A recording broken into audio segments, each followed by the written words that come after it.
So, good afternoon guys. Today, magtatanggal tayo ng ano rito, tinatawag na hookworm. Kung paano siya alisin. Kasi itong mga rancho natin na goldfish dito, galing from the supplier to, hindi ko kagad na check na. So, may mga hookworm siya. Actually, natanggal ko na yan. Siguro may mga natira pa dun sa katawan nila. So, ngayon is nadamay yung ibang mga goldfish. So, ngayon is tanggalin ulit natin yung natitirang mga hookworm nila.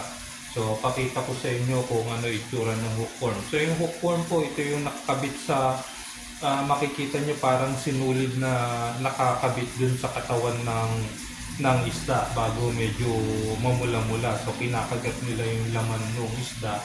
So, pagka hindi mo ito naalis, eventually mamamatay yung isda mo pagka infested na siya ng hookworm. And then, dapat talaga tanggalin agad yan bago siya maging mature para hindi siya kumalat doon sa tank mo. So, hanggat hindi pa siya mature, dapat maalis mo na. So, pakita ko lang sa inyo yung itsura ng hookworm. So, tulad po nito, ayan po, kung makikita nyo, yun sa ilalim niya, yung medyo mapula-pula na yan. Ayan po, may parang sinulid dun sa ilalim. Ayan po siya. Ayan po yung tinatawag natin na hookworm. Ayan siya. I-magnify pa natin. So, ito na kung nakikita nyo po. Ayan po yung medyo may mapula. Kasi kinakagat po yung laman niya. Ayan po, yung parang sinulid na yan. Yan po yung ating tatanggalin na tawag na hookworm. Talagang ang remedy lang po is matanggal natin yan. So sa pamamagitan lang po ng manual. Manual is extraction po natin siya, no? So hugutin natin. Careful lang na hindi mapuputol. So yan po siya.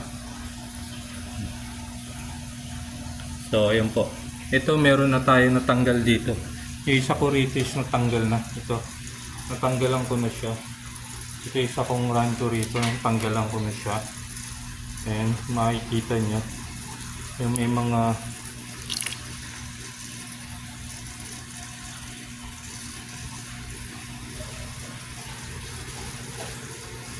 yan po siya.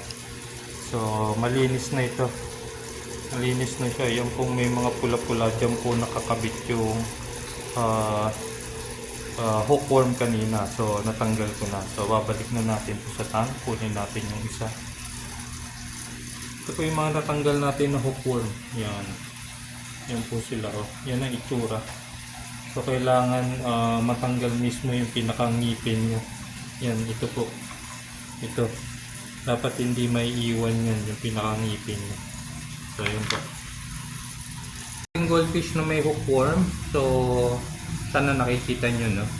So yun po.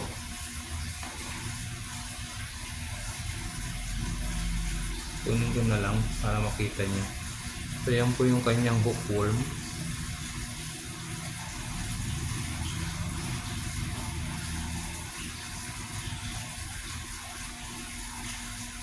Ayan po. Tanggal natin yung hookworm niya. Yan. Meron pa siya rito sa ilalim. Ayan po.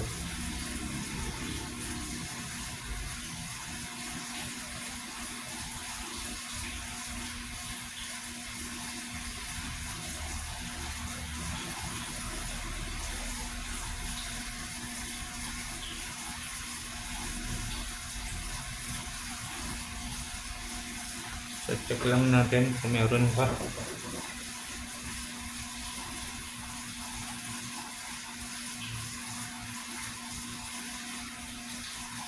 Meron pa siya sa katawan.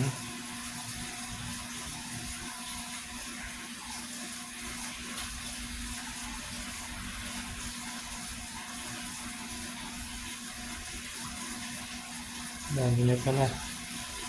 Ito sa buntot. Isa pa ditong maliit.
Ayan po, okay na siya. So, kakuha tayo ng 7 hookworm dito.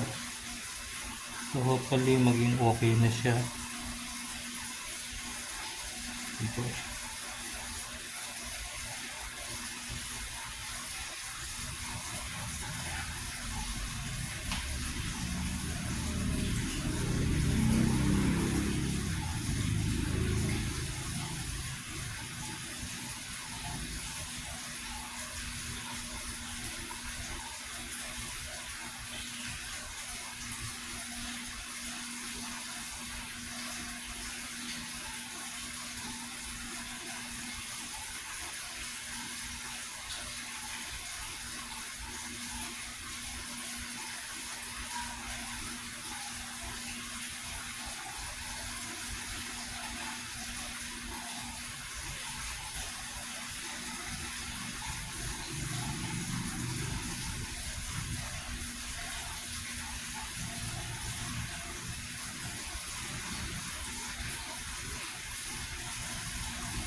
Po, ganun lang po pagtanggal ng hookworm natin.